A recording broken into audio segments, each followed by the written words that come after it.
아니, 우리 주변에도 은퇴라는 게 얼마나 막막한지 직접 겪는 분들이 정말 많아요. 특히 30년 넘게 교단에 서 있던 교사가 60세에 은퇴를 하고 나서 한순간에 모든 걸 잃었다는 이야기를 들으면 나도 이럴 수 있겠다 싶어서 덜컥 겁이 나기도 하죠. 젊었을 때는 퇴직금도 있고 연금도 있고 조금 저축도 해놨으니 괜찮겠지라고 생각하잖아요. 저도 그랬거든요. 그런데 막상 은퇴가 코앞으로 다가오면 이제 월급이 없는데 이 돈으로 어떻게 살아가지? 부터 시작해서 걱정이 끊이지 않습니다. 문제는 이런 불안한 마음이 커지다 보면 당장 현금을 불려보겠다는 욕심이나 뭔가 새로운 일을 시작해야 한다는 조급함에 휩싸이기 쉽다는 거예요. 그러다 보면 합리적인 판단이 어려워지고 예상치 못한 곳에서 문제가 발생하곤 합니다. 오늘은 60세 교사 은퇴 후 인생 망했다. 30년 모은 돈이 순식간에 사라진 이유라는 충격적인 문장 뒤에 깔려있는 은퇴 후 삶의 위험 요소들을 함께 살펴보려고 해요. 누군가는 나는 교사도 아니고 다른 업종에 종사하는데? 라고 생각할 수도 있지만 사실 은퇴라는 순간이 주는 불안감은 직업을 가리지 않아요. 교사로 30년 일하신 분이든 일반 회사원이든 심지어 자영업을 오래 하셨던 분이든 똑같이 겪을 수 있는 일이죠. 중요한 건 은퇴 후 삶을 어떻게 준비하느냐, 그리고 어떤 선택들을 하느냐입니다.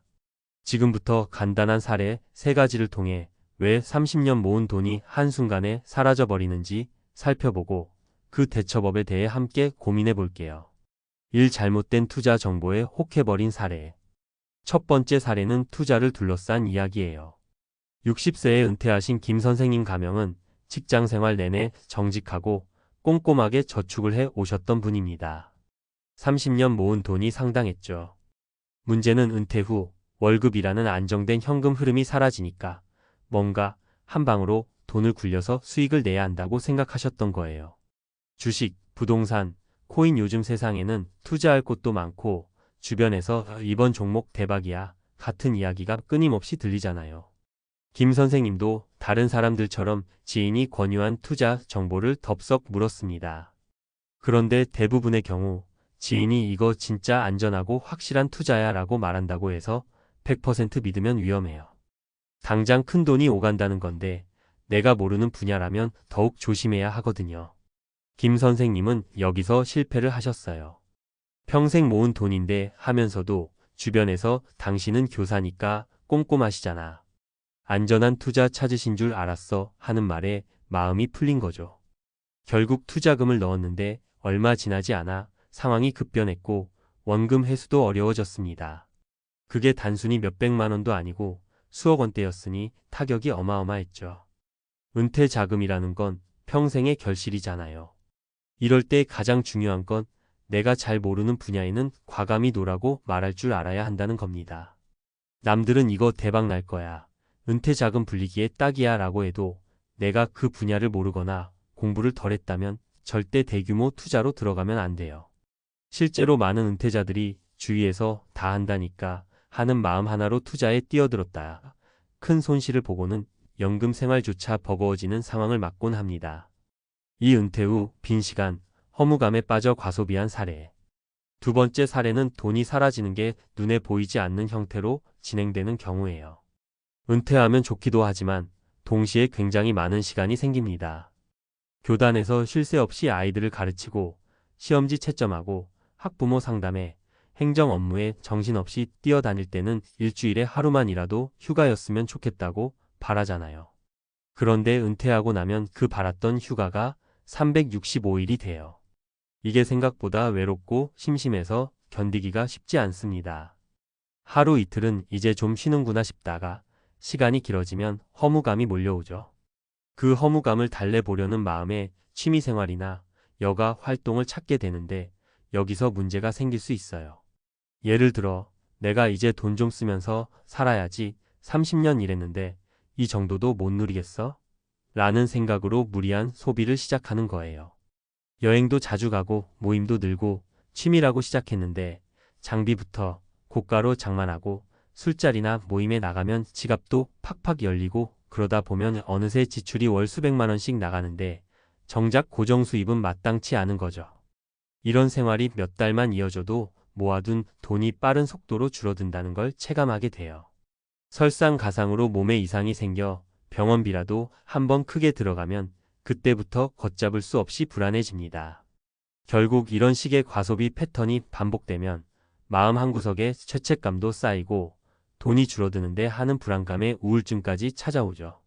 그래서 은퇴 후에는 수입과 지출 항목을 미리 꼼꼼히 계획하고 매달 혹은 매주 정도로 예산을 점검해야 합니다. 나는 예전에 이런 것까지 따져보지 않았는데?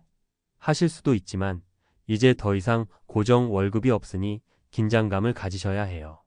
3. 친밀한 인간관계가 깨지면서 생긴 심리적 공허로 인한 실패 사례. 세 번째 사례는 의외로 인간관계 문제에서 비롯된 재정적 타격이었어요. 교사로 근무하다 보면 동료 선생님들, 그리고 학생, 학부모 등 주변에 늘 사람이 많아요. 하지만 은퇴 이후에는 그 관계들이 급격하게 줄어듭니다. 평생을 함께 보낸 직장 동료도 은퇴 후에는 만나기가 쉽지 않죠. 그동안은 매일 학교에서 얼굴을 보면서 함께 지내왔으니까 특별히 약속을 잡지 않아도 됐잖아요. 그런데 막상 퇴직하면 우선 연락 주고받는 것도 뜸해지고 상대방도 본인 생활이 바빠서 자주 못 만나기도 해요. 여기에 사회적으로도 은퇴자가 되면 스스로 위축되는 분들이 많습니다. 나는 이제 할 일 없는 사람인가? 싶어서 대인관계를 더 꺼리게 되고 소속감 자체를 잃어버리는 느낌이 드는 거죠. 게다가 대화를 나눌 상대가 적어지니 어디서 정보가 들어와도 검증받을 길이 없어요. 예전에는 동료 선생님들과 이야기를 주고받으면서 이거 좀 이상한데? 라든가 그건 좀 위험하지 않아? 같은 피드백을 쉽게 얻을 수 있었는데 이제는 혼자 결정해야 하는 순간이 많아집니다. 그러다 보면 가까운 친구나 가족이 살짝 이거 하면 돈 벌 수 있어 라고 말하면 금세 혹해서 결정하기도 쉽고 도리어 사기 비슷한 데까지 연결되기도 해요. 혹은 그 공허함을 메우기 위해 어떤 모임에 나갔다가 이상한 단체에 끌려 들어가 고액의 회원비를 내버리기도 하죠. 문제는 이게 단순히 돈이 오가는 문제로 끝나지 않는다는 거예요. 인간관계가 깨질 때의 상실감이나 배신감, 그리고 그로 인한 스트레스가 훨씬 더 큰 후폭풍을 가져오거든요. 아, 은퇴해서 이제 친구도 없어, 돈도 없어, 나 혼자야 이런 생각으로 우울감에 빠지면 어떤 결정을 하더라도 삐딱하게 가기 쉽습니다. 그래서 은퇴 전부터 꼭 건강한 인간관계를 만드는 훈련이 필요해요. 교직 밖, 직장 밖에서 마음을 나눌 수 있는 사람들을 미리부터 만나보고 다양한 소통 창구를 만들어 놔야 합니다. 그렇게 해야 은퇴 후에도 정보의 균형감을 유지하고 어디서 이상한 제안이 들어와도 곧장 다른 이들과 상의하면서 현명한 판단을 내릴 수 있거든요. 정리하며 은퇴 후 망했다는 표현이 과하게 들릴 수도 있지만 실제로 그런 상황에 빠지는 분들이 적지 않아요. 그 이유는 다양하지만 결국 일 무리하거나 잘못된 투자, 이 자기도 모르게 늘어나는 과소비, 3인간관계 단절로 인한 심리적 불안과 외로움 등이 큰 요인으로 작용하는 거죠. 그런데 이 세 가지는 서로가 서로에게 영향을 미칩니다. 마음이 불안하니까 투자에 뛰어들고 시간이 많으니까 과소비가 일어나고 이렇게 돈이 줄어드니 점점 인간관계도 부담스러워지고 악순환에 빠지기 쉽습니다. 그래서 은퇴를 준비하는 분들이나 이미 은퇴를 하신 분들에게 꼭 말씀드리고 싶은 건 든든한 안전장치를 확실하게 만들어두는 게 최우선 과제라는 거예요. 이 안전장치는 돈만 의미하는 게 아닙니다. 재무적 안전장치 충분한 비상금을 마련하고 투자는 작게 시작해 경험을 쌓은 뒤 단계적으로 확장. 심리적 안전장치 은퇴 후 허무감이 들지 않도록 미리부터 취미나 봉사활동, 새로운 분야의 공부 등을 꾸준히 해보기. 인간관계 안전장치 여러 계층, 여러 연령대의 사람들과 교류할 수 있는 모임이나 활동에 참여해두기. 이 세 가지를 적절히 갖추면 위기 상황이 오더라도 적절히 대응할 힘이 생깁니다.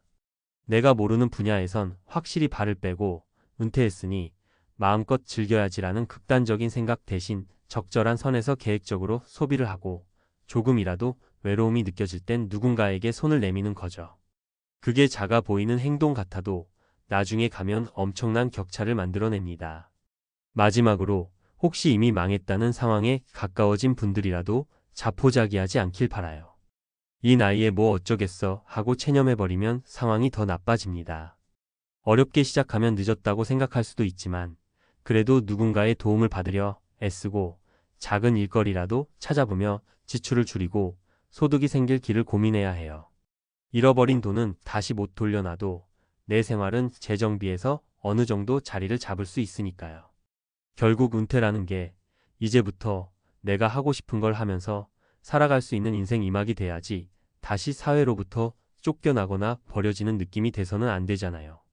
지금 은퇴 준비 중이시라면 이런 사례들을 반면교사 삼아서 나만의 안전장치를 든든히 마련하시길 바랍니다. 그리고 이미 은퇴했다면 늦었다고 생각하지 말고 작은 변화부터 시작해보세요. 우리 모두가 행복한 은퇴 생활을 영위할 수 있기를 진심으로 바랍니다.